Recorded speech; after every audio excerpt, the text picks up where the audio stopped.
Issue করা হবে। ভাই আমার দোস্ত আমার সাহাবা হুজুররা সব রয়েছেন।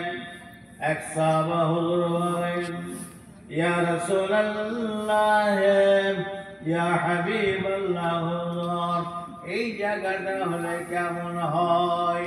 আরেক সাহাবা বলেন, না হুজুর, এই জায়গাটা হলে কেমন হয়? আলোচনা চলছে, কথাবার্তা চলতে লেগেছে। হযরত ওমর ফারুক হুজুর রয়েছেন। হুজুর কিন্তু কোনো কথা বলেন না, চুপ করে আছেন। আল্লাহ নবী লক্ষ্য করেছেন। নবী বলছেন, বাবা ওমর, তুমি কেন কোনো কথা বলো না, চুপ করে আছো কেন? তুমি কিছু বলো। হযরত ওমর ফারুক হুজুর বলছেন, ইয়া রাসূলুল্লাহ ইয়া হাবিবাল্লাহ হুজুর, আমি কি বলবো? হুজুর আপনি যেখানে বলবেন সেখানেই নামাজ পড়া হবে। জোরে বলুন। আমি বলছেন, মামা আলোচনা হিসাবে, কথাবার্তার হিসাবে আমি তোমাকে হুকুম করছি, তুমি কিছু বলো। আচ্ছা, নবী যখন হুকুম করছেন তখন বলতে হবে না, হবে না? নবীর হুকুম মুবারক। 4 রাকাত নামাজ পড়তেন, ফরজ নামাজ। 2 রাকাত নামাজ হয়েছে, 2 রাকাত নামাজ বাকি আছে। এমন সময়তে নবী ডাকছেন, বাবা আমার একবার শোনো তো বাবা, আপনি কিন্তু নামাজ ধরেছেন, ফরজ নামাজ, আল্লাহ পাকের সম্মুখে দাঁড়িয়েছেন। 2 রাকাত নামাজ হয়েছে, 2 রাকাত আর বাকি আছে। আচ্ছা, 2 রাকাত নামাজটা সেরে নবীটাকে সাড়া দেবেন না নামাজ ছেড়ে দিয়ে সাড়া দেবেন? নামাজ ছেড়ে দিয়ে। নবী যখন ডেকেছেন, নামাজ ছেড়ে দিয়ে নবীটাকে সাড়া দিতে হবে। মনে রাখবেন, নামাজের জন্য নবী নন, নবীর জন্য নামাজ। রোজার জন্য নবী নন, নবীর জন্য রোজা। নবী যখন ডেকেছেন 2 রাকাত নামাজ পড়ে আর বাকি রয়েছে, নামাজ ছেড়ে দিয়ে নবীর ডাকে সাড়া দেন। আলাপ আলোচনা কথাবার্তা হয়ে গেল। তাহলে নামাজটা পড়তে হবে না হবে না ভাই? নামাজ পড়তে হবে। তাহলে ফের গোড়া থেকে 4 রাকাত পড়ব না যেখান থেকে ছেড়েছি সেখান থেকে পড়ব? নবীন ডাকে সাড়া দিয়েছেন, এবারে যেখান থেকে নামাজ ছেড়েছেন সেখান থেকে আবার নামাজখানা ধরো। ওখান থেকে নামাজ ধরে নামাজটা পূর্ণ করুন। আমার আপনার নামাজখানা আল্লাহ পাক কবুল করে নেবেন। দূরে বলতে হবে না, যেখান থেকে ছেড়েছেন ওখান থেকে নামাজ ধরে নামাজটা পূর্ণ করুন। আমার আপনার নামাজখানা আল্লাহ পাক কবুল করে নেবেন।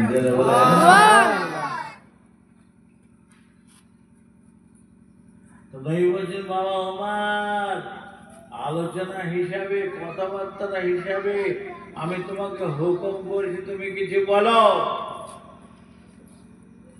এবারে নবী যখন হুকুম করেছেন, তখন বলতে হবে না হবে না?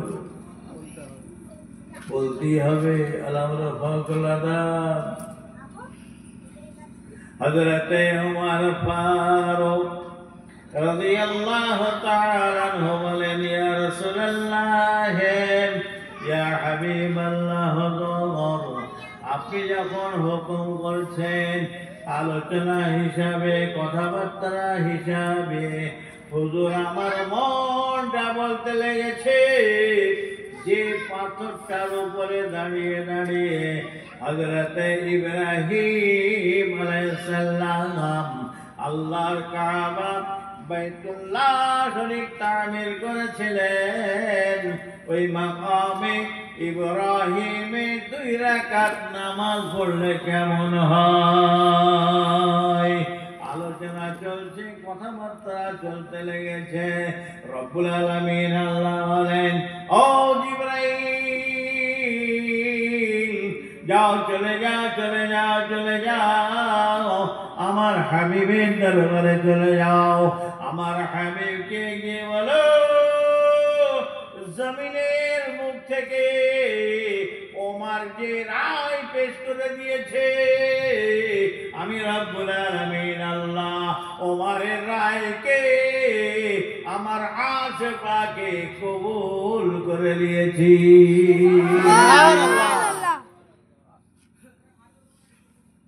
ওমরের কথাকে সাব্যস্ত করার জন্য রব্বুল আলামিন আল্লাহ তার আশপাক থেকে কোরআন পাক নাযিল করতে লেগেছেন। واتخذوا من مقام إبراهيم مصلى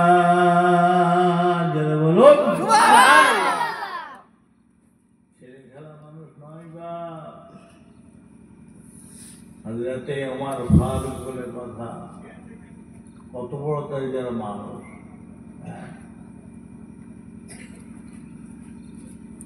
ইসলামের মধ্যে সর্বপ্রথম প্রকাশ্যে নামাজ পড়া হয়েছিল হযরতে ওমর ফারুক হুজুর কালেমা পড়ায়। কত বড় দরজার মানুষ। নবী আমার পাক জামানে ইরশাদ করতে লেগেছেন, আনা খাতামুন নবিয়্যিন লা নবিয়্যা বা'দি, আমি হচ্ছে শেষ নবী, আমার বাদে আর কোনো নবী আসবে না। আসমানের নিচে, জমিনের উপরে আমি বাদে যদি আল্লাহ কাউকে নবী করে পয়দা করতেন তো ওমরকে নবী করে পয়দা করতেন। জোরে বলুন। আর এই যে নিয়ামতের হকদার হয়েছেন কি কারণে বলুন তো?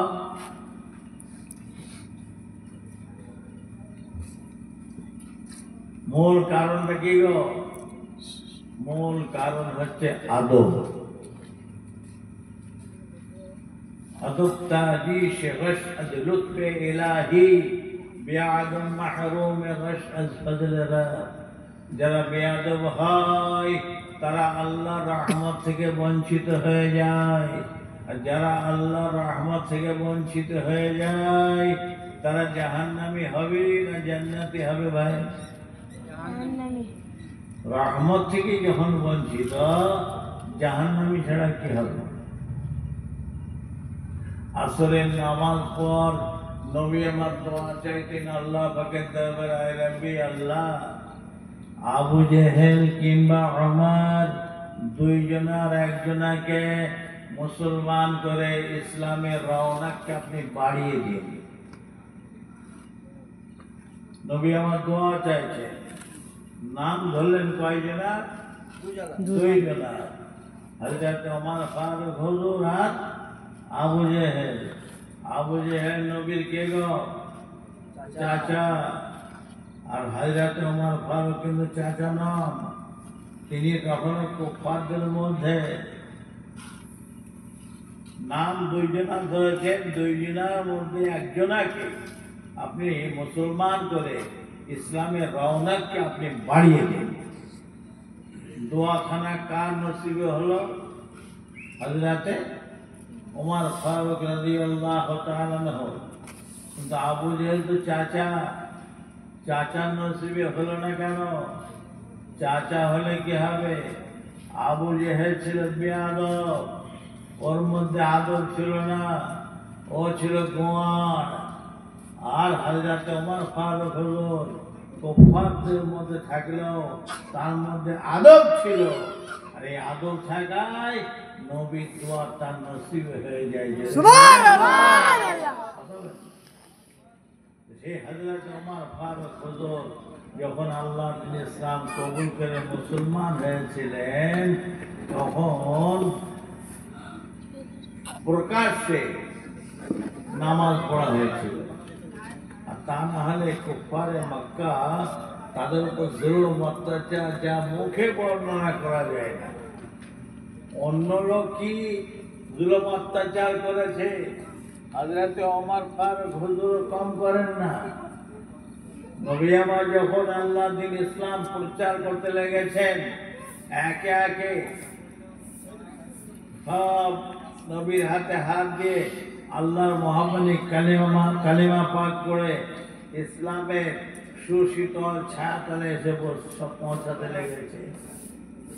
আবু জেহেল বলছে, মিটিং করছে, দেখো যদি তোমরা এইভাবে চুপচাপ থাকো, হযরত মুহাম্মদ সাল্লাল্লাহু আলাইহি ওয়াসাল্লাম যেভাবে ইসলাম প্রচার করতে লেগেছে, একে একে সব কবুল করছে, কলেমা পড়ছে, যদি এইভাবে চুপচাপ থাকো তো বাপ দাদার পৌত্রিকৃত ধর্ম সব শেষ হয়ে যাবে।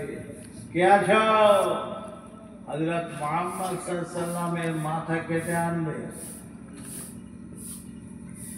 100 উট পুরস্কার দেওয়া হবে, আরো সব বহুত কিছু পুরস্কার ঘোষণা করলো।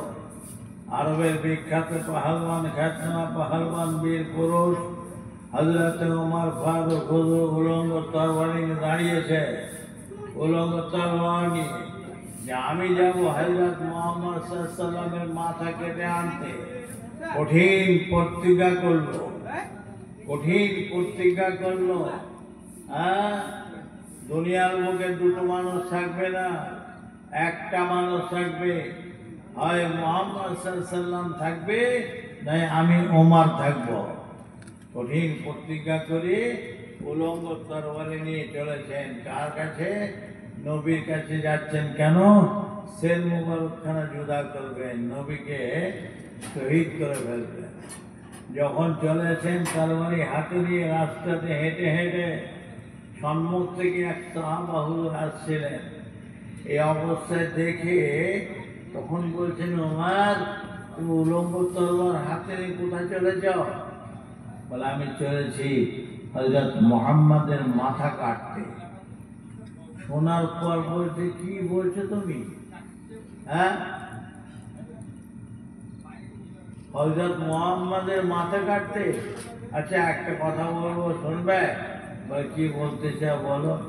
বলে এই ছাগলটা দেখতে পাচ্ছ, ছাগল বাচ্চাটা, বকরি বাচ্চা, এই বকরি বাচ্চাটাকে তুমি ধরো দেখি, তুমি ধরো দেখি।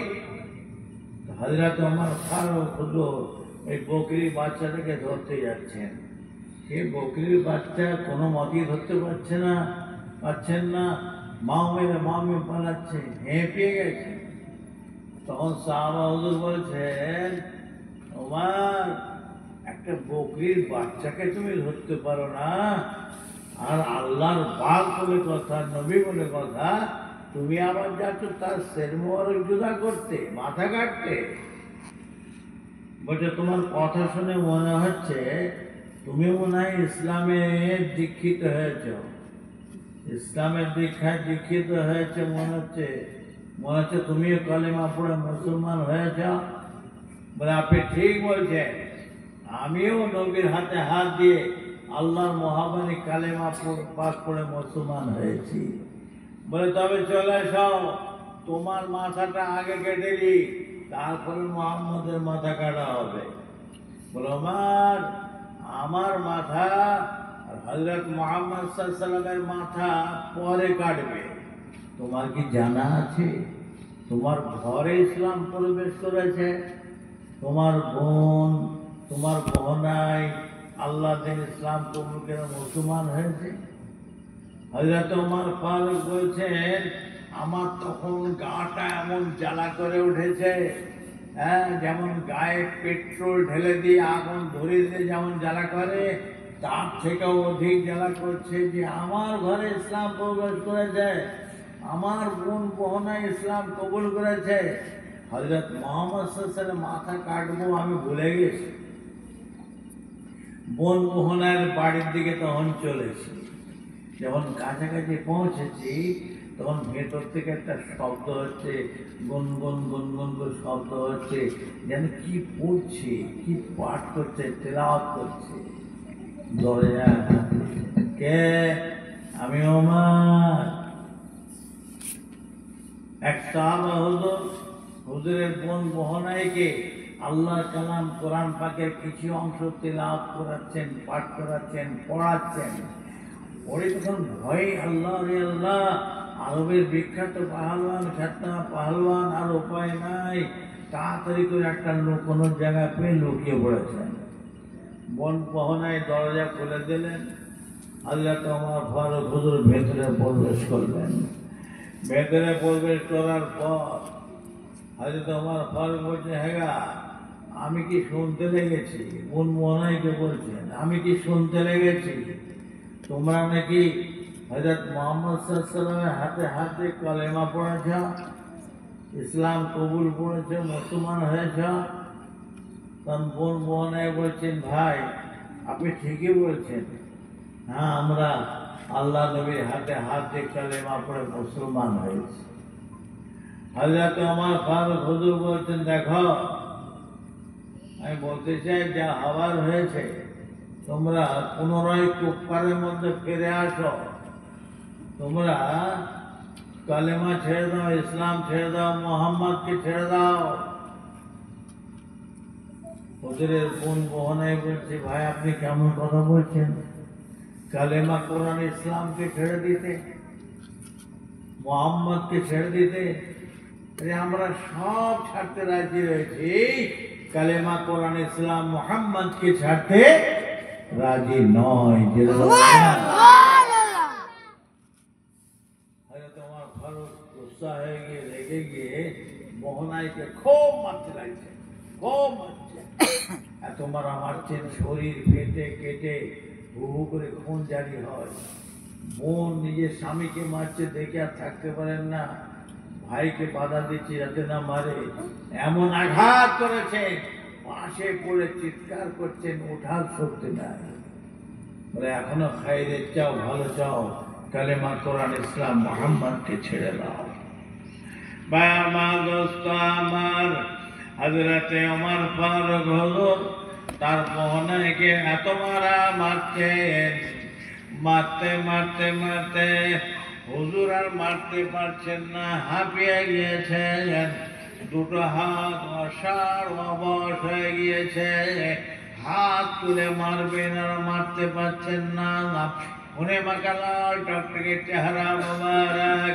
হযরত ওমর ফারুক হুজুর বলেন, আরে আমি তোমাদের মারতে মারতে আমার হাত দুটো অবশ অসাড় হয়ে গিয়েছে, তোমরা তথাপি আল্লাহ দিন ইসলামকে ত্যাগ করলে না, কালেমা কোরআন ইসলাম মুহাম্মদকে ছাড়লে না। হযরত ওমর ফারুক হুজুরের বোন খুনে মাখা লাল টকটকে চাঁদ মুখখানা নিয়ে বলেন, ভাই ওমর, ও ভাই ওমর, যে খাত্তাবের খন আপনার শিরা উপশিরায় ঘুরতে লেগেছে, ওই খাত্তাবের খন আমারও শিরা উপশিরায় ঘোরাফেরা করি। আপনি যদি কুফফারদের মধ্যে থেকে, কাফেরদের মধ্যে থেকে এত মজবুত হন, আর আমি ইসলামের মধ্যে রয়েছি, আমার কি কোনো মজবুতি নাই? ভাই ওমর, আপনি যদি আমাদের মেরে মেরে মেরে ফেলেন, তথাপি আমরা আল্লাহ দিন ইসলাম কোরআন কালেমা পাক মুহাম্মদকে ছাড়ব না। জোরে বলো সুবহানাল্লাহ। হযরত ওমর ফারুক হুজুর তো মারতে পারছেন, দুটো হাত অসাড় অবাক হয়ে গেছে, আর তো মারতে পারছেন। তখন বলছে, আচ্ছা আমি তোমাদের এত মারা মারলাম, আমার দুটো হাত অসাড় অবশ হয়ে গেছে, আর মারতে পারছি না। আচ্ছা আমি যখন তোমাদের ঘরের নিকটবর্তী হই, ঘরের ভেতর থেকে না একটা গুনগুন গুনগুন করে শব্দ হচ্ছিল, গুনগুন করে শব্দ হচ্ছিল, যেন তোমরা কি পড়ছিলে, কি পাঠ করছিলে? বলে আমরা আল্লাহর কালাম কোরআন পাকের কিছু অংশ তিলাওয়াত করছিলাম। বলছি কই দেখি, আল্লাহর কালাম কোরআন পাকের অংশ কই দেখি। বলছে আল্লাহর কালাম হচ্ছে পাক, পড়তে গেলে পাক অবস্থায় পড়তে হয়, ধরতে গেলেও পাক অবস্থায় ধরতে হয়। যার আপনি পাক পরিষ্কার হয়ে আসুন। হযরত ওমর ফারুক রাদিয়াল্লাহু তাআলা আনহু পাক পরিষ্কার হয়ে এলেন। সম্মুখে কোরআন পাকের কিছু অংশ ধরা হলো, তেলাওয়াত করতে লেগেছেন। তাহা মা আনজালনা আলাইকাল কুরআন লিতাশকা ইল্লা তাযকিরাতাল লিমান ইয়াখশা। মাত্র 6টা আয়াত পড়া হয়েছে। হযরত ওমর ফারুক হুজুর বলছেন, বাস বন্ধ করো, বন্ধ করো, আর পড়ো না, আমি সহ্য করতে পারছি না। এ তো কোনো মখলুকের কথা নয়, এ তো কোনো সৃষ্টির কথা নয়, কোনো বাদশার কথা নয়, কোনো বাদশাহের কথা নয়। এ তো স্রষ্টা মাওলা মালিক, এ তো আল্লাহ তাআলার কথা।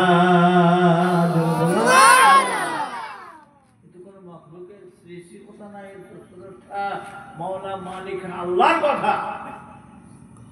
কোথায় তোমাদের নেতা হযরত মুহাম্মদ সাল্লাল্লাহু আলাইহি ওয়াসাল্লাম? আর তার কাছে এখন গেলে দেখা হবে। হুজুরের বলে বলছেন আমাদের নেতা হযরত মুহাম্মদ সাল্লাল্লাহু আলাইহি ওয়াসাল্লাম, তার কাছে যখন যাবে তখনই দেখা হবে। তিনি সব সময় রয়েছেন উপস্থিত। কেন? যেন আমার উম্মতের দল এরা জাহান্নাম থেকে বেঁচে সব জান্নাতবাসী হয়। হযরত ওমর ফারুক হুজুর এবারে একা চলেছেন নবীর পাক দরবারে। নবী কোথায় আছেন গো? কাবা শরীফের পাশে একটা ঘর ছিল, যে ঘরটার নাম হচ্ছে দারে আরকাম। বর্তমান সেই ঘর আর নাই, এই ঘর ভেঙে দিয়ে কাবা চত্বর বাড়ি দেওয়া হয়েছে, তো ওটা তার মধ্যে করে নেওয়া হয়েছে। ওই ঘরের মধ্যে কিছু সাহাবা হুজুরদের নিয়ে তালিম তাওয়াজ্জুহ দিচ্ছেন, আর হযরতে ওমর ফারুক হুজুর গিয়ে দরজায় টোকা মেরেছেন। উলঙ্গ তরবার হাতে, মাথার চুল উস্কো খুস্কো, মানে মারধর করেছেন। তো যেন কেমন অবস্থা নেই। বলছেন, দেখো তো বাবা, কে দরজায় আঘাত করে? এক সাহাবা হুজুর দরজার ফাঁক থেকে আলো আস্তে আস্তে দেখছেন যে আরবের বিখ্যাত পাহালবান, খ্যাতনামা পাহালবান বীর পুরুষ হযরত ওমর ফারুক দাঁড়িয়ে রয়েছেন, হাতে উলঙ্গ তলোয়ার, মাথার চুল উস্কো খুস্কো, দেখে ভাব ভালো মনে হচ্ছে না। তাকে দরজা বন্ধ করে দিয়ে লক করে দিয়েছেন। গিয়ে বলছেন ভয়ে ভয়ে, ইয়া রাসূলুল্লাহ, ইয়া হাবিবাল্লাহ, হুজুর, আরবের বিখ্যাত পাহালওয়ান, খ্যাতনামা পাহালওয়ান বীর পুরুষ ওমর ফারুক দাঁড়িয়ে আছেন, উলঙ্গ তলোয়ার হাতে, মাথার চুল উস্কো খুস্কো, দেখি যেন ভাব ভালো মনে হচ্ছে না। সাহাবা হুজুরদের মধ্যে ছিলেন হযরতে হামজা রাদিয়াল্লাহু তাআলা আনহু, আল্লাহ নবীর চাচা যান, তিনিও বিরাট পাহালওয়ান ছিলেন। ওই ভয়ে ভয়ে কথা বলছেন বলে হুজুরের মিজাজ গরম হয়ে গেছে। এই কে হযরতে ওমর ফারুক? কে ওমর ফারুক? আরবের বুকে একা ওমর মায়ের দুধ খায় না। যা, দরজা খুলে দাও। যদি ওমরের উদ্দেশ্য ভালো হয় তাহলে আমার ভাই, উদ্দেশ্য খারাপ হয় ওমরের হাত থেকে তলোয়ার ছিনিয়ে নিয়ে ওমরের ছেলেকে জুড়া করে দেব। নবী বলছেন, বাবারা দরজা খুলে দাও, দরজা খুলে দাও। নবী আমার বুঝতে পারছেন যে আরবের নবী আমার বুঝতে পারছেন দোয়া চাইছেন আল্লাহ দরবারে। হ্যাঁ, বলছে দরজা খুলে দাও। আমার দোস্ত আমার, যখন আস্তে আস্তে দরজা খুলে দেওয়া হলো, হযরতে ওমর ফারুক রাদিয়াল্লাহু তাআলা আনহু হুজুর আস্তে আস্তে ভেতরে প্রবেশ করলেন। আল্লাহ নবী দেখে তাড়াতাড়ি উঠে দাঁড়িয়ে পড়েছেন, ইস্তিকবাল করে এগিয়ে যান। আরবের বিখ্যাত পাহালওয়ান, খ্যাতনা পাহালওয়ান, সম্মান দিয়ে নবী আমার আস্তে আস্তে হেঁটে চলে আসে। হযরতে ওমর ফারুক হুজুরের একটা হাত ধরে একটা ঝাঁকি মেরে বলছেন ওমর, তুমি কি আমার সাথে কিয়ামত পর্যন্ত যুদ্ধ করবে? ওমর, তুমি কি আমার সাথে কিয়ামত পর্যন্ত লড়াই করবে? হযরতে ওমর ফারুক হুজুর ঝরঝর করে কাঁদতে শুরু করে দিয়েছে, চোখ দিয়ে টস টস করে পানি পড়তে লেগেছে। ইয়া রাসূলুল্লাহ, ইয়া হাবিবাল্লাহ, হুজুর আমি আপনার সাথে লড়াই করতে আসি না, আমি আপনার সাথে যুদ্ধ করতে আসি না। হুজুর আপনি আমায় পড়ান, আল্লাহর মহাবাণী কালেমা পাঠ করে মুসলমান করে দিন। সুস্থ শরীরে স্বেচ্ছায় সজ্ঞানে আল্লাহ নবীর হাতে হাত দিয়ে হযরত ওমর ফারুক রাদিয়াল্লাহু তাআলা আনহু আল্লাহর মহাবাণী কালেমা পাঠ করতে লেগেছেন। লা ইলাহা ইল্লাল্লাহ, লা ইলাহা ইল্লাল্লাহ, লা ইলাহা ইল্লাল্লাহ, মুহাম্মাদুর রাসূলুল্লাহ সাল্লাল্লাহু আলাইহি ওয়াসাল্লাম। হযরত ওমর ফারুক রাদিয়াল্লাহু তাআলা আনহু ইসলাম কবুল করায়, কলেমা পাক পড়ায় 39 লোক মুসলমান মোট হয়েছিলেন। আর হযরত ওমর ফারুক হুজুর কলেমা পড়ায় কজন হলো গো? 40 জন।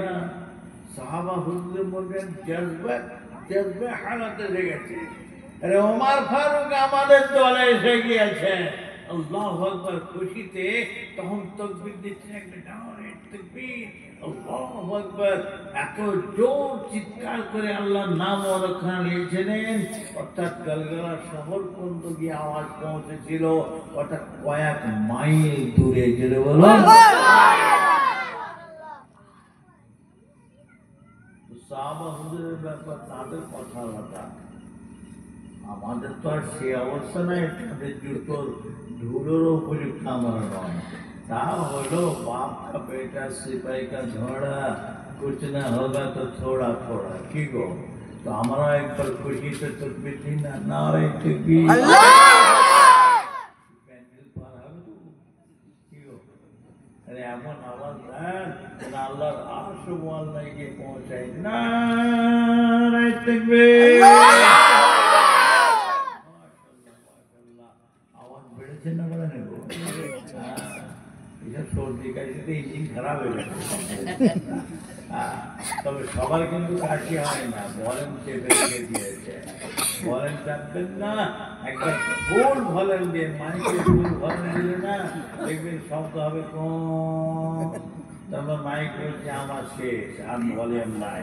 তো আমারও দেখবেন ফুল ভলেন দিয়ে তকবির দিই না, দেখবেন আমাদের ওই যে হচ্ছে ঘটাং ঘটাং করে কাশি, দেখবেন সব কাশি শুরু হয়ে যাবে। তখন জানতে হবে ফুল ভলিউম। একবার জোরে সরে নারে তাকবীর, হিজবুল্লাহ, সিলসিলায়ে মুজাওয়ান দাদা হুজুর পীর কেবলা। কোন গ্রাম? কুমিরমোড়া উস্তাগাপাড়া। বাচ্চা ছোট ছোট ভাইদের কায়েম করা এই ইসালের সবের মজলিস হচ্ছে। সবে মেরাজ শরীফের দিন এবং রাত নারে দেখবে। সবে মেরাজ উপলক্ষে তো জি আমি কিন্তু ঘর থেকে নিয়ত করে করে এসেছি, সবে মেরাজ উপলক্ষে দাওয়াতটা করেছে, ওই সম্পর্কে কিছু বলবো, কিন্তু আল্লাহর হুকুম রয়েছে, আলোচনা একটু অন্য হচ্ছে, অসুবিধা হবে নাকি? যেখানে আল্লাহর কথা হবে, নবীর কথা হবে, তথা আল্লাহর ওলিদের কথা আলোচনা করা হবে, সেখানে আল্লাহর রহমত বর্ষণ হবে। হযরতে ওমর ফারুক হুজুর কলেমা পড়ে সবে মুসলমান হয়েছে। আর এই সবে মুসলমান হওয়ায় হযরতে ওমর ফারুক হুজুর ইসলামের সব কিছু জেনে যাবেন। ভাই কিছু জানবেন? আগে আগে যারা কলেমা পড়ে মুসলমান হয়েছেন তারা কিছু কিছু আগে বেশি বেশি জেনেছেন, কিন্তু সবে কলেমা পড়েছে। নামাজের ওয়াক্ত হয়ে গিয়েছে, নামাজ পড়তে গেলে কি করতে হবে? ওযু করতে হবে, আর ওযু করতে গেলে কিসের প্রয়োজন গো? পানির প্রয়োজন। তাই ওযু করছেন সাহাবা হুজুররা, কেউ কুল্লি করছেন, কেউ হাত ধুচ্ছেন, কেউ মাথা মোছা করছেন, কেউ আপনার এই কি বলে পা ধুচ্ছেন, মানে পানি নিয়ে সব ওযু করছে। হযরত ওমর ফারুক হুজুর দেখছেন কি ব্যাপার বলো দেখি, এসব পানি নিয়ে ঘাটাঘাটি করছে কেন? জানেন না তো, সবে কলেমা পড়েছে, পানি নিয়ে ঘাটাঘাটি করছে, থাকতে না পেরে বলছে হুজুর কি ব্যাপার হুজুর, তো পানি নিয়ে ঘাটাঘাটি করছে কেন হুজুর? ভাই বলছেন বাবা আমার ইবাদত করতে হবে গো, নামাজ পড়তে হবে, তো তাই ওযু করা হচ্ছে। ওযু বলো আমি তো জানি না হুজুর, কিন্তু জানেন না, কিন্তু নামাজ পড়া হবে, ইবাদত করা হবে, ইবাদতের যে জায়গাটা কোন জায়গা সেটা কিন্তু জানেন তো। নেই বলছে হুজুর ইবাদত কোন জায়গায় হবে, কোথায় ইবাদত হবে? কুফারে মক্কা, তাদের জুলুম অত্যাচার মুখে বর্ণনা করা যায় না। নবী বলছেন বাবা আমার এই দাঁড়ে আরকাম, এই ঘরের মধ্যে লুকিয়ে নামাজ পড়তে হবে, ইবাদত করতে হবে। কারণ কুফারে মক্কা, তাদের জুলুম, তাদের অত্যাচার। হযরত ওমর ফারুক হুজুর শোনার পর মেজাজ একটু গরম হয়ে পড়েছে। বলছে হুজুর আপনি মাফ করবেন, যদি হুকুম দেন তো দুটো কথা বলবো। বলে বাবা আমার কি বলতে চাও বলো। বলে হুজুর লা তুজ্জামানা ধবল ডবল, মিথ্যা খোদার ইবাদত হবে আল্লাহর কাবা বাইতুল্লাহ শরীফে, আর হযরত মুহাম্মদ সাল্লাল্লাহু আলাইহি সাল্লাম সত্য খোদার ইবাদত করবে আর ঘরে লুকিয়ে লুকিয়ে। হুজুর আপনি হুকুম দেন, সাহাবা হুজুরদের তারা যেন ওযু করে সব তৈরি হয়ে গেলেন। আপনি আমাদের সম্মুখে দেখবেন, একদিকে হযরতে হামজা রাদিয়াল্লাহু তাআলা আনহু থাকবেন, আর একদিকে আমি ওমর থাকব। দেখবো এমন কে আছে আমাদের সম্মুখে সে মোকাবেলা করে।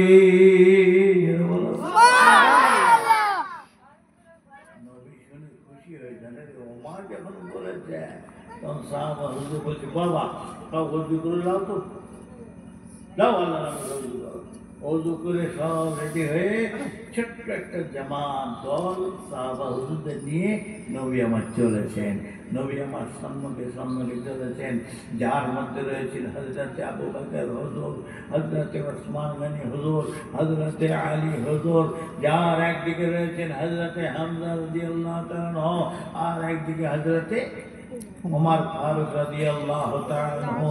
আল্লাহ নবী ছোট্ট সাহাবাদের জামাত থেকে নিয়ে আস্তে আস্তে আল্লাহর কাবা বাইতুল্লাহ শরীফের চত্বরে গিয়ে পৌঁছে যান। চত্বরে নিয়ে পড়ে আল্লাহর কাবা বাইতুল্লাহ শরীফ চত্বরে নামার পর হযরত ওমর ফারুক হুজুর উলঙ্গ তরবারি নিয়ে হাত দিয়ে আওয়াজ দিয়ে বলতে লেগেছেন, লা তুজ্জামানা, মিথ্যা খোদার ইবাদত হবে আল্লাহর কাবা বাইতুল্লাহ শরীফে, আর হযরত মুহাম্মদ সাল্লাল্লাহু আলাইহি ওয়াসাল্লাম সত্য খোদার ইবাদত করবে ঘরে লুকিয়ে লুকিয়ে। যদি তোমাদের কারো মনে সাধ জেগে থাকে নিজের বিবিকে বেওয়া করে ফেলবো, ছেলে মেয়েকে এতিম করে ফেলবো, তাহলে আমাদের সম্মুখে সে মোকাবিলা করবি। আল্লাহ নবী সাহাবা হুজুরদের ছোট্ট দল জামাত থেকে নিয়ে আস্তে আস্তে আল্লাহর কাবা বাইতুল্লাহ শরীফের সম্মুখে গিয়ে পৌঁছান। আল্লাহর কাবা বাইতুল্লাহ শরীফকে সম্মুখে রেখে আল্লাহ তাআলার নামাজ আদায় করলেন। হযরতে ওমর ফারুক হুজুর কত বড় দরজার মানুষ, যে মানুষটা কলেমা পড়ার পর সর্বপ্রথম ইসলামের মধ্যে প্রকাশ্যে নামাজ পড়া হয়েছিল। কুফারে মক্কা, তাদের জুলুম, তাদের অত্যাচার যা মুখে বর্ণনা করা যায় না। হযরত খাব্বাব রাদিয়াল্লাহু তাআলা আনহু হুজুরের জিসম মুবারককে যখন পিরহান মুবারক খোলা হয়, হুজুরের পিঠেতে দেখতে পাওয়া যায় বড় বড় সব গাড্ডা হয়ে গেছে, গর্ত হয়ে গেছে, দাগ হয়ে গেছে। ভাই খাব্বাব, আপনার পিছনে দাগটা হয়েছে কিসের দাগ? ছোটবেলায় কঠিন পক্স হয়েছিল নাকি বসন্ত হয়েছিল? বলে না ভাই না, এটা পক্সের দাগ নয়, বসন্তের দাগ নয়। এই দাগটা আল্লাহর মহাবানী কালেমা পাক পড়ায়, মুসলমান হওয়ায় তোফারে মক্কা আমার উপরে এত জুলুম এত অত্যাচার করেছিল। আগুনের আগড়ার বিছানা করে দিয়ে ওই আগুনের আগড়ার বিছানার উপরে আমাকে চিৎ করে শুয়ে দিয়ে টিপি ধরা হতো। একজন মানুষ ছিল না ওই কঠিন আগুনের আগড়া থেকে আমাকে ঠেলে তুলবে, বাঁচাবে। ওই কঠিন কঠিন আগুনের আগড়ার টুকরাগুলো আমার শরীরে রসে পুঁজে ভিজে ভিজে ভিজে সব ঠান্ডা হয়ে যেত, যার কারণে এই দাগ হয়ে গেছে। জুলুম অত্যাচার মুখে বর্ণনা করা যায় না। হযরত সুমাইয়া রাদিয়াল্লাহু তাআলা আনহা আল্লাহ নবীর মেয়ে ছেলে সাহাবিয়া, ইসলামের মধ্যে সর্বপ্রথম মেয়ে ছেলেদের মধ্যে হযরত সুমাইয়া হুজুর শহীদ হয়ে গিয়েছিলেন। মেয়ে ছেলের মধ্যে সর্বপ্রথম হযরত সুমাইয়া হুজুর শহীদ হয়ে গিয়েছিলেন। নবী আমার কালেমা দাওয়াত দিতে লেগেছেন। হযরত সুমাইয়া হুজুর শুনে মনটা চাইছে নবীর হাতে হাত দিয়ে কালেমা পড়ে মুসলমান হব। চিন্তা করছে আমি তো কীর্তদাসী, আমি তো বাঁধি, হ্যাঁ আমার মনিব আছে, মনিব উনি কবে পড়বে না করবে, উনি পড়বেন, ওনার সাথে গিয়ে আমিও একসাথে নবীর হাতে হাত দিয়ে কালেমা পড়ে মুসলমান হব। কিন্তু হতভাগা মনি বেঈমান মার্কা, ও তো কালেমা পড়ে না। তাই সুমাইয়া হুজুর অপেক্ষা করতে করতে থাকতে পারছেন না। উনি তখন বললেন, যা আমার মনে ভয় হোক না হয় না হোক, আমি চলে যাব। নিজে একা গিয়ে নবীর কাছে গিয়ে কালেমা পড়ে মুসলমান হয়ে যান, যে সাহাবিয়াত দরজা লাভ করে। সাহাবিয়াত দরজা কালেমা পড়ে মুসলমান है, साहबिया है।